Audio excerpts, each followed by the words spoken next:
পূর্ণিমার চাঁদ আর সাথে সমুদ্র সৈকত।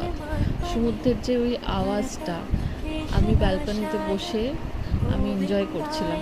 হঠাৎ ভাবলাম যে কলকা করা যাক, তো আমি কলকা করেছি একটা।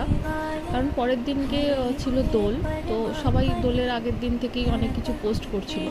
তো আমিও ভাবলাম আমি কেন বাদ যাই, আমিও একটা কলকা করি। তো আমি কলকা করেছিলাম তুলির টান দিয়ে। তো এই সেই আমার কলকা। আমি কলকা করেছি, একটা ক্রিয়েট করেছিলাম ওখানেই সমুদ্রে পুরীতে বসে। তো দোল ছিল, দোল মানেই তো কৃষ্ণ।